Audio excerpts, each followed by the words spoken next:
Hello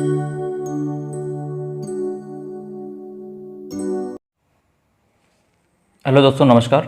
चलिए हम आगे चर्चा करते हैं। क्वेश्चन नंबर आगे क्या कह रहा है कि 500 फेरों वाली कुंडली जिसका क्षेत्रफल 100 सेंटीमीटर स्क्वायर है, चुंबकीय क्षेत्र के लंबवत रखी है। 0.1 सेकंड में चुंबकीय क्षेत्र 0.2 वेबर प्रति मीटर स्क्वायर से घटकर शून्य हो जाता है।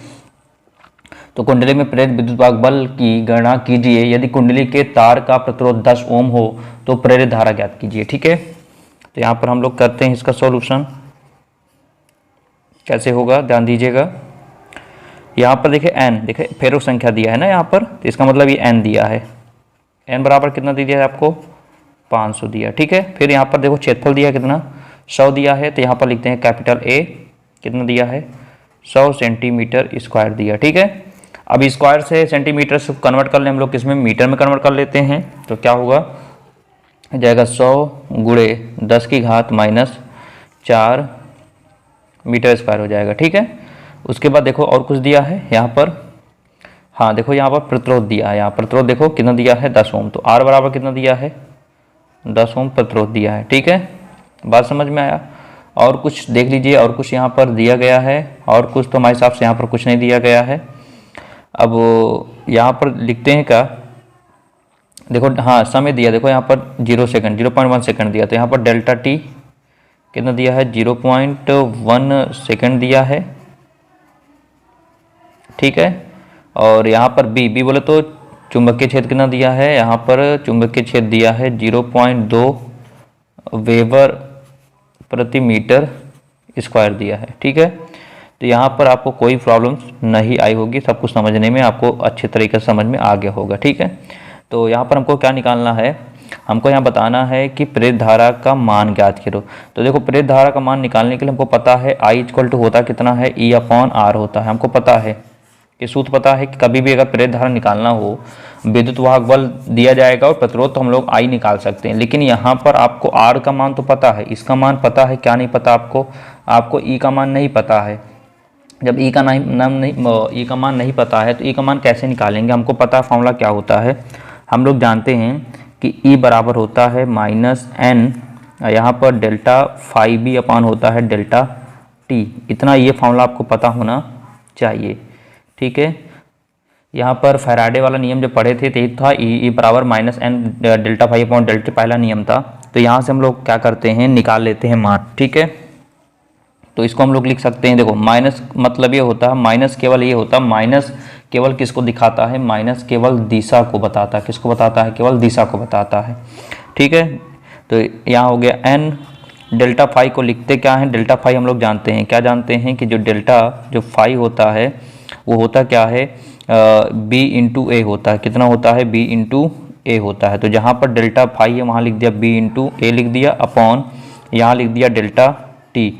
अब सबकी वैल्यू रख के इसको सॉल्व करते हैं। सॉल्व कर दिया जाए, n का मान कितना दिया है? 500 दिया है, तो 500 गुणे b का मान कितना है? 0.2 रख दिया, गुणे a कितना दिया है? 100 गुणे 10 की घात माइनस 4, 100 गुणे 10 की घात माइनस 4 दिया है, अपॉन कर देते हैं। ठीक है, चलो अपॉन करने के बाद डेल्टा टी कितना दिया है? डेल्टा टी का 0.1 दिया है। जब इसको सॉल्व करोगे तो आपका आ जाएगा 10 वोल्ट। कितना आ जाएगा? 10 वोल्ट। तो यहाँ पर E का मान कितना है? E का मान आया 10 वोल्ट आया। ठीक है, बात समझ में आया? देखो यहाँ पर क्या निकालना था कि प्रेरित धारा का मान I बराबर होता है E/R। हमको R पता था, क्या नहीं पता था? E नहीं पता था हमको। तो E कैसे निकालते? E का फॉर्मूला होता है -N delta phi upon delta T. अगर आपके मन में ऐसा चल रहा होगा कि यही फॉर्मूला क्यों हम यूज कर रहे हैं, क्योंकि आप देखो n दिया है, a दिया है, r दिया है, b दिया है, डेल्टा t दिया है। तो हमारा दिमाग चलना चाहिए कि एक ऐसा फॉर्मूला होता है जो इनसे रिलेट करता है। E बराबर -N delta phi upon delta T. तो यहाँ पर n हो गया, माइनस लिखे ना लिखें कोई दिक्कत नहीं, माइनस केवल विपरीत दिशा को प्रदर्शित करता है। और डेल्टा फाई का मान होता है कितना? b इंटू ए होता है, bA कर दिया अपॉन डेल्टा टी। n का मान 500 रखा, b का मान 0.2 रखा, a का मान 100 गुणे 10 का मान 4 रखा, डेल्टा टी का मान 1 रखा। इसको सॉल्व करो कितना आ जाएगा? 10 वोल्ट आ जाएगा। ठीक है, हम निकाल लेते हैं धारा I बराबर क्या होता है? E/R होता है। ठीक है, आप पढ़े हो I बराबर होता है V/R होता है, लेकिन यहाँ पर कहीं पर भी V की बात नहीं किया जा रहा, इसलिए यहाँ पर V की जगह किसका बात किया जा रहा है? विद्युत वाहक बल की बात की जा रही है, इसलिए यहाँ पर E/R हो गया। ठीक है, कितना हो गया यहाँ पर I बराबर क्या हो गया, E/R, ये फॉर्मूला हो गया। तो यहाँ वैल्यू रख देते हैं हम लोग, I = E का मान कितना निकला है, 10 निकला हुआ है, अपॉन, और यहाँ पर R का मान कितना है, यहाँ पर 10 है, तो 10 से 10 कैंसिल हो गया, कितना आया, 1 एम्पियर। तो I का मान कितना आ गया, I का मान आया 1 एम्पियर। तो उम्मीद करते हैं आपको ये क्वेश्चन समझ में आ गया होगा। हम लोग आगे बढ़ते हैं, बात करते हैं नेक्स्ट क्वेश्चन की। चलिए प्यारे मित्रों, बात करते हैं नीचे दिए गए परिपथ में मान ज्ञात कीजिए। ये आपको एक परिपथ दिया गया है, ये वाला, इस परिपथ में मान ज्ञात करना। पहला क्या ज्ञात करना है आपको, धारितीय प्रतिघात, दूसरा प्रेरकीय प्रतिघात, तीसरा परिपथ की प्रतिबाधा, चौथा धारा और वोल्टता के बीच कालांतर, तथा चौथा परिपथ में धारा तथा शिखर मान। तो एक स्टेप बाय स्टेप निकाल लेते हैं। तो पहले जो जो दिया हम यहाँ पर देख लेते हैं क्या क्या दिया है क्या नहीं दिया है, ठीक है। तो हम लोग यहाँ सॉल्यूशन करते हैं, बिल्कुल आसान तरीके से सॉल्यूशन करेंगे, ठीक है। तो यहाँ से ओमेगा कितना दिया है आपको, ओमेगा यहाँ पर कितना है, 100, ठीक है। कितना दिया ओमेगा यहाँ पर, 100 दिया है, ठीक है। बात समझ में आया।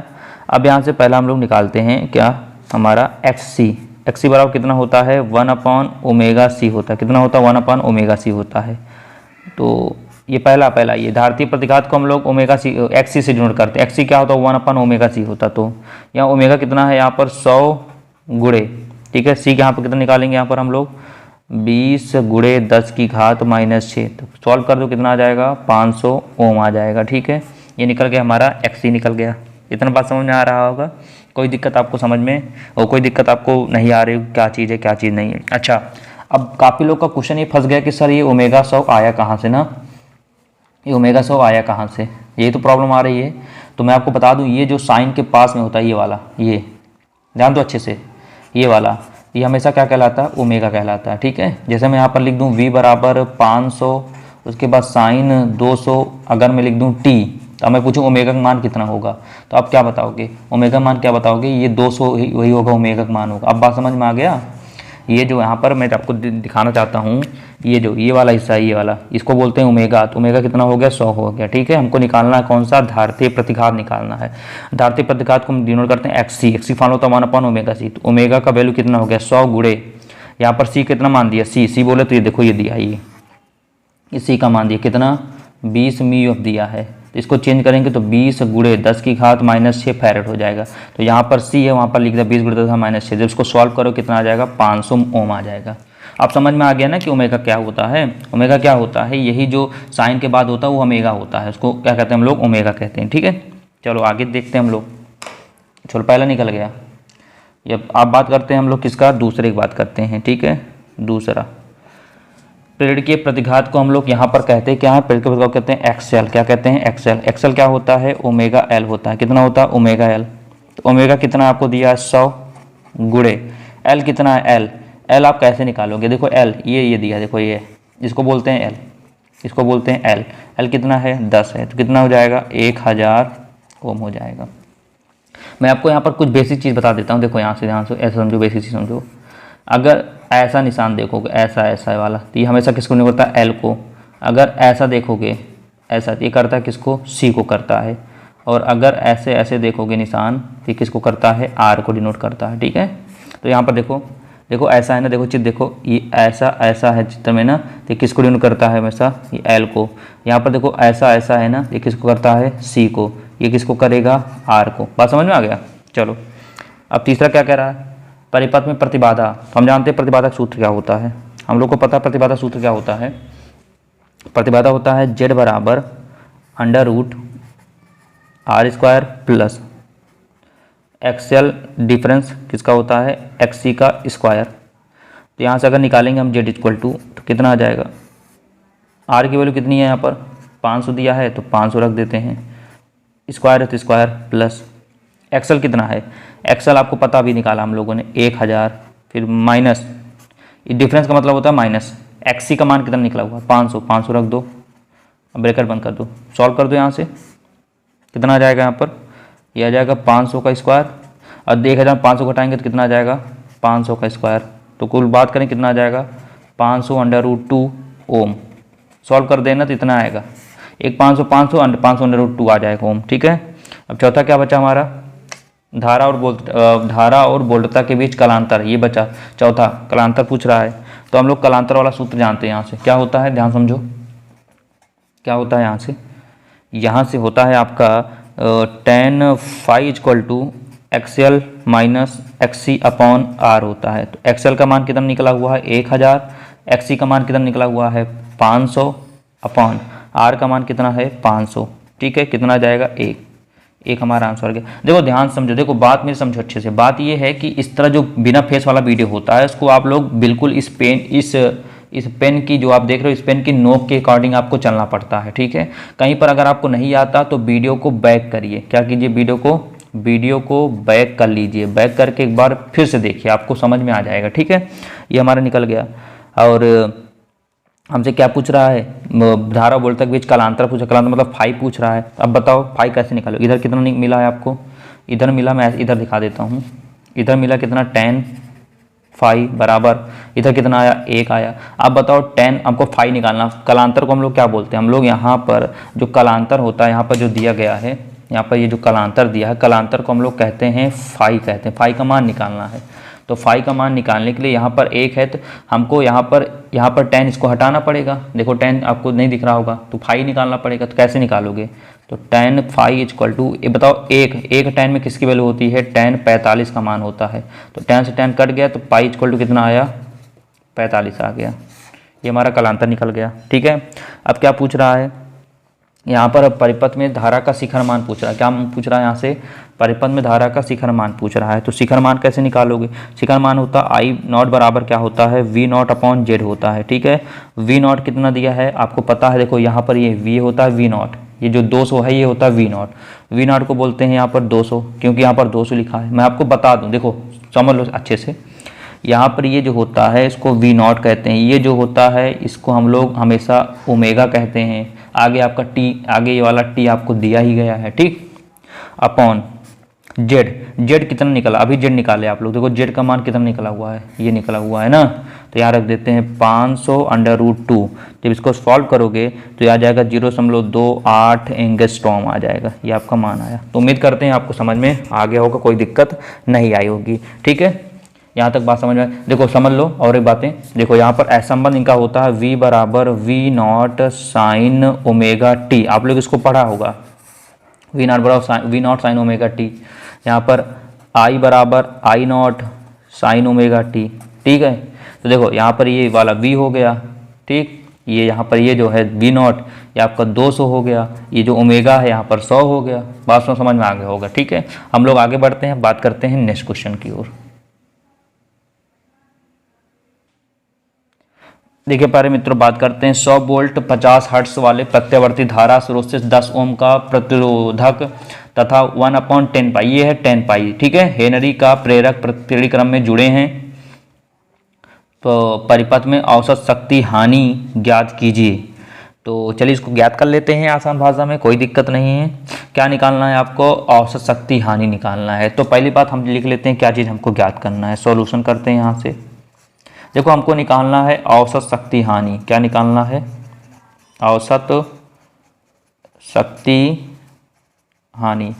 औसत शक्ति हानि को हम लोग कहते हैं शक्ति क्षय, इसको बोलते हैं शक्ति क्षय भी कहते हैं, इसको यहाँ पर या लिख देते हैं, या इसको शक्ति क्षय भी बोलते हैं। इसका फॉर्मूला होता है, आपको पता होना चाहिए, होता है P bar equal to VRMS into IRMS into cos phi, ये होता है। तो देखिए पहली बात, जिनका क्या कंप्लीट होगा, थ्योरी कंप्लीट होगा और डेरिवेशन कंप्लीट होगा, वही न्यूमेरिकल समझ सकते हैं, क्योंकि ये सब वहाँ पर प्रूव करना आपको बताएगा कि औसत शक्ति कैसे निकलती कैसे नहीं आती। जिनको औसत शक्ति या शक्ति क्षय नहीं आता, वो हमारे चैनल के प्ले लिस्ट में, ठीक है, प्ले लिस्ट में जाकर वीडियो को देख सकते हैं, उनको ये वाला औसत शक्ति वाला वीडियो मिल जाएगा। ठीक, चलिए हमको ये हमको यहाँ पर देखो, अब चाहे क्या चाहिए हमको, VRMS का ही चाहिए, और क्या चाहिए हमको, IRMS चाहिए, और यहाँ पर cos फाई चाहिए, तब जाके कुछ निकलेगा, वरना हमारा नहीं निकल सकता है। ठीक है, तो चलिए निकाल लेते हैं। तो क्या क्या दिया लिख लेते हैं। V दिया है कितना आपको, 100 वोल्ट दिया है। ठीक, R दिया है कितना, देखो यहाँ से 10 ओम दिया है। ठीक, L बराबर दिया, L मतलब देखो यहाँ लिखा प्रतिरोधक, हेनरी, हेनरी किसका मात्रक होता है? एल का मात्रक होता है। तो एल बराबर कितना दिया है? 1/10 पाई हेनरी दिया है। ठीक है, अब यहाँ से हम लोग क्या करते हैं, पहली बात हम लोग निकालते हैं प्रेरण प्रतिघात। हमको एक्सेल की आवश्यकता रहेगी अभी। ठीक है, एक्सेल की आवश्यकता लगेगी हमको, तो यहाँ निकालते हैं हम लोग प्रेरण प्रतिघात निकालते हैं। प्रेरण प्रतिघात क्या होता है? एक्सेल बराबर होता है ओमेगा एल, और ओमेगा एल क्या होता है? 2 पाई एफ एल। ओमेगा एल को हम लिख सकते 2 पाई एफ एल लिख सकते हैं। अब यहाँ पे वैल्यू रख दें 2 पाई इंटू एफ की वैल्यू कितनी है? 50। एफ कितना है? 50। 50 हर्ट्स, देखो हर्ट्स दिया है ना 50। यहाँ आवृत्ति, यहाँ एफ क्या होता है? फ्रीक्वेंसी होती है, आवृत्ति होती है, कितना दिया है? 50। तो यहाँ पर 50 हर्ट्स को हम लोग स्मॉल एफ से क्या डिनोट करते हैं। ठीक है, गुणे, और एल का मान कितना? 1/10 पाई। पाई से पाई ये कैंसिल हो गया, 1 0 से 1 0 हो गया, कितना आया यहाँ पर? यहाँ पर जो आपका आया वो कितना आया? 5 दूनी 10 ओम आ गया। ठीक है, अब ऐसे हम लोग क्या निकाल लेते हैं? यहाँ पर प्रतिबाधा निकालते हैं। प्रतिबाधा, प्रतिबाधा क्या होता है? जेड होता है। क्या होता है? √r²। और क्या दिया? एक्सेल दिया, क्या लिख देंगे? एक्सेल का स्क्वायर। अब इसको सॉल्व कर लेंगे। आर का मान 10 है तो 10 का स्क्वायर, प्लस एक्सेल का मान कितना निकला? 10 निकला, तो 10 का स्क्वायर, तो कुल कितना आ जाएगा? 10√2 ओम आ जाएगा। ठीक है, ये हमारा प्रतिबाधा आ गई। अब हम निकाल लेते हैं शक्ति गुणांक। क्या निकालते हैं? शक्ति गुणांक निकालते हैं। शक्ति गुणांक कितना है? cos phi. cos फाई कितना है? आपको पता है R/Z होता है। क्या होता है R/Z? R का मान 10 निकला है, Z का मान अभी निकाला 10√2, इस चीज़ से कट गया, कितना? 1/√2 आया।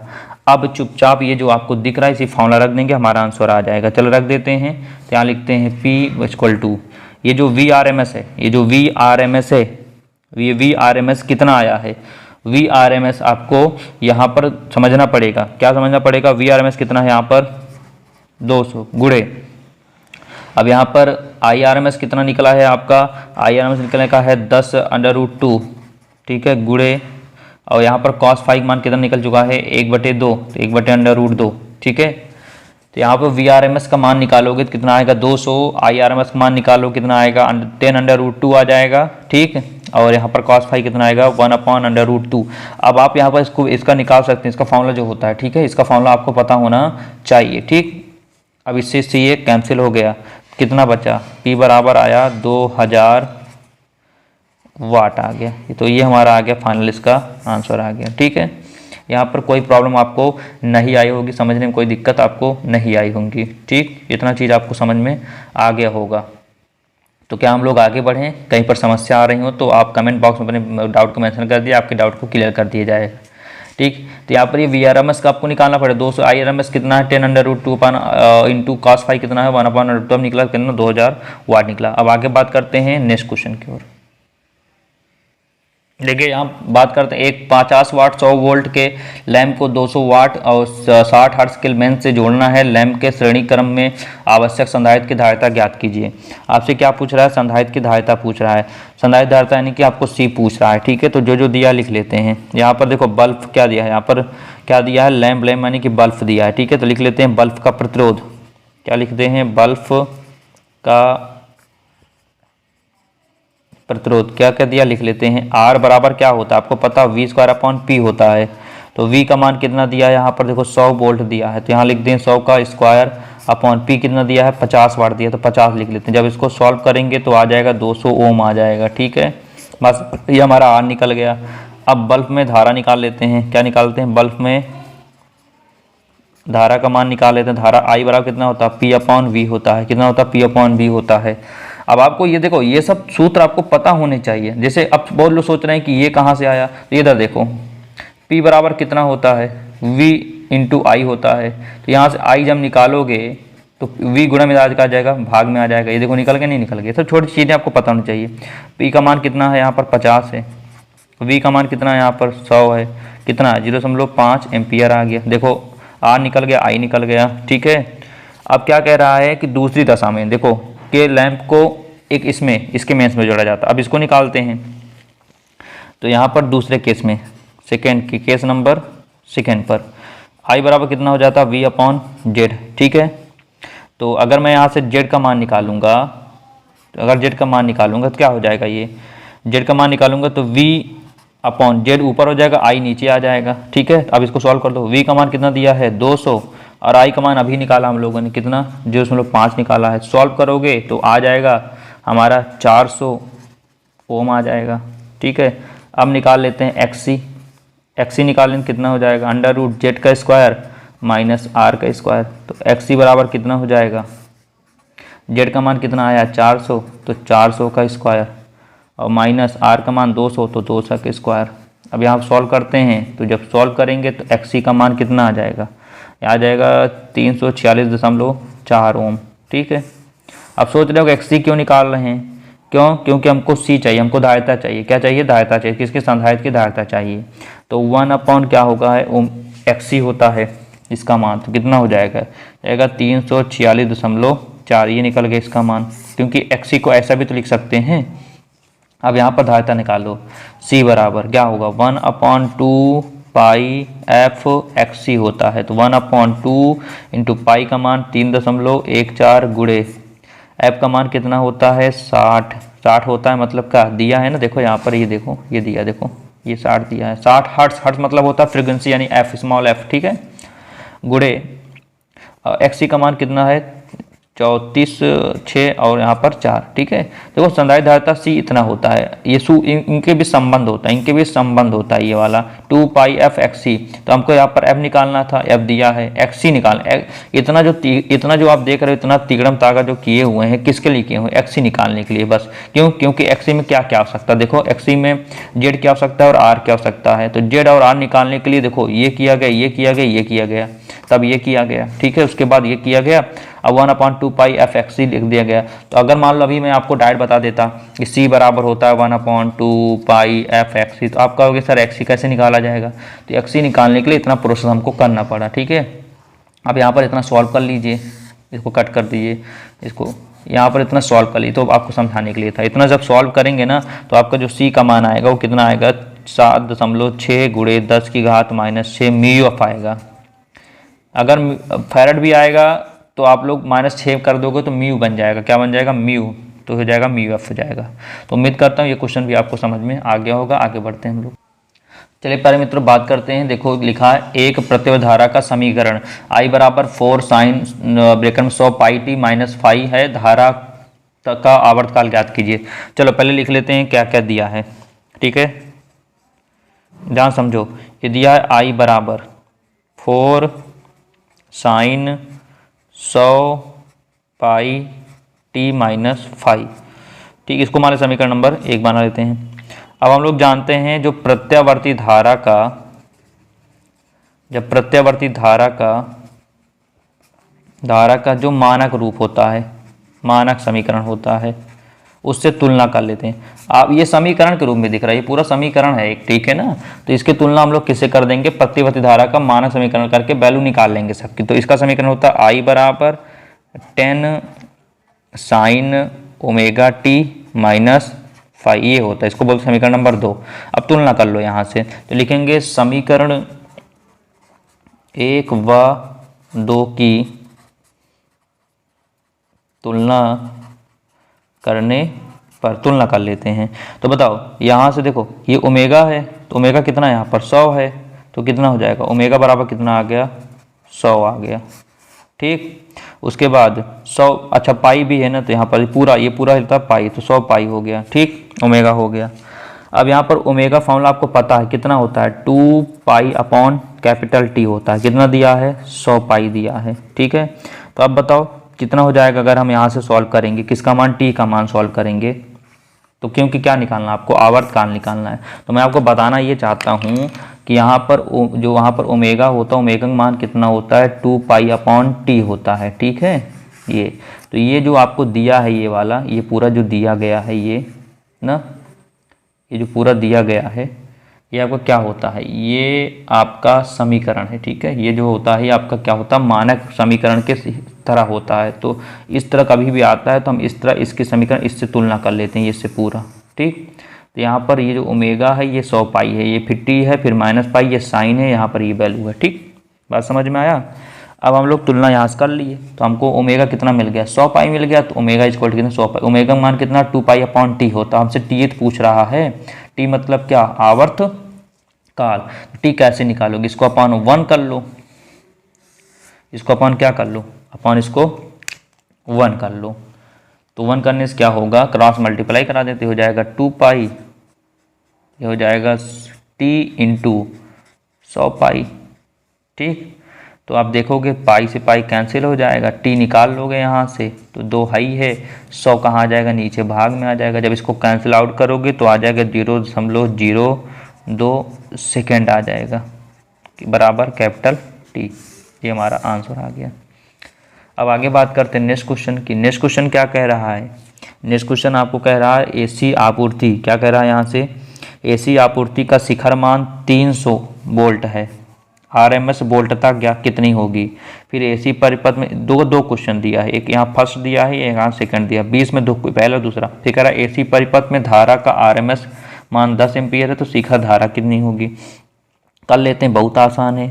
तो यहाँ पर देखो AC आपूर्ति का शिखर मान को हम लोग बोलते क्या है, V0, कितना बोलते हैं V0, कितना है 300 वोल्ट है।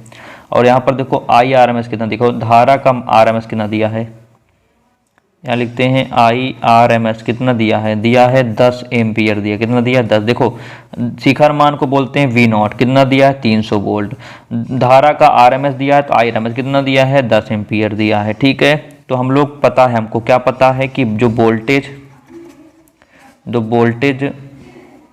वोल्टेज का वर्ग माध्य मूल मान कितना होता है, आपको पता VRMS। देखो क्या नहीं कह रहा, AC आपूर्ति का शिखर मान 300 तो RMS ज्ञात करना, किसका RMS, वोल्टता का, यानी RMS वोल्टता मतलब क्या, इसको बोलते हैं हम लोग VRMS निकालना है हमको। तो VRMS क्या होता है, ये होता है V0 अपॉन √2 होता है। तो V0 की वैल्यू कितनी दी है 300 अपॉन कितना होता है अंडर रूट, सॉल्व करोगे अंडर रूट का मान रख दोगे 300, अंडर रूट का मान रखोगे 1.414 रखोगे तो आपका आ जाएगा 212.1 वोल्ट, इन लोगों को निकल गया। ठीक है, ऐसे ही यहाँ पर रख देंगे क्या, IRMS बराबर, अब शिखर धारा पूछ रहा है तो यानी V0 अपॉन अंडर रूट 2, इसका मान कितना है दिया, देखो 10 दिया तो 10 रख दो बराबर I0 है यहाँ पर I0 अपॉन अंडर रूट 2। तो I0 को निकालना, क्योंकि शिखर धारा का I0 को डिनोट किया जाता है, तो ये 2 अंडर रूट 2 भाग में रहा है तो गुणा में 2 अंडर रूट 2 हो गया, 10 गुणा अंडर रूट 2 बराबर क्या हो गया I0। जब इसको मैं यहाँ करता हूँ, इसको सॉल्व करोगे तो यहाँ पर जो I0 की जो वैल्यू आएगी वो कितनी आएगी 14.14 एम्पियर। बात समझ में आया ना, देखो सिंपल सा फंडा था, बात समझ में आ रहा, कहीं दिक्कत नहीं आई होगी। यहाँ पर आपको सिंपल सा एक तरीका था कि कैसे किया जाएगा, बात समझ में आया। यहाँ पर क्या था कि आपसे पूछ क्या रहा था कि RMS वोल्टता कितनी होगी, RMS वोल्टता बोले तो VRMS पूछ रहा था। हम लोग जानते हैं VRMS V0 upon under root 2, V0 की value 300 upon under root 2, under root 2 का मान 1.414 रखा, 300 भाग दे दिया 212.1 वोल्ट आ गया। अब यहाँ पर पूछ रहा है कि अब आपको IRMS दिया है, क्या पूछ रहा है, शिखर धारा को हम लोग डिनोट करते हैं I0 से। तो हम लोग जानते हैं जैसे यहाँ पर VRMS बराबर V0 अपॉन अंडर रूट 2, ऐसे IRMS बराबर I0 अपॉन अंडर रूट 2 होता है। तो IRMS की वैल्यू 10 दी गई, I0 upon under root 2, I0 आपको वैल्यू निकालना है। तो ये अंडर रूट 2 किस में दिख रहा, भाग में ऊपर आएगा तो गुणा में, अंडर रूट की वैल्यू 1.414 रख के 10 से गुणा करा दोगे तो इतना हमारी आंसर आ जाएगा। तो उम्मीद करते हैं आपको समझ में आया होगा। कहीं पर प्रॉब्लम्स आती हैं तो आप वीडियो को बैक करके एक बार फिर से देखिए, आपको जरूर समझ में आएंगी। और ऐसे वीडियो पाने के लिए चैनल को अभी तक सब्सक्राइब नहीं किया हो, चैनल को सब्सक्राइब करके बेल आइकन बटन दबा दीजिए, ताकि आपके पास जो भी वीडियो हम यहाँ पर बनाएं आपके पास सबसे पहले पहुँच सके। ठीक है, इसके आगे लेक्चर मिलेगा, यानी और भी न्यूमेरिकल्स हैं अभी, यानी बहुत न्यूमेरिकल्स हैं इसमें, तो आपको सभी न्यूमेरिकल्स मिल जाएंगे आपकी एग्जाम से पहले। धन्यवाद।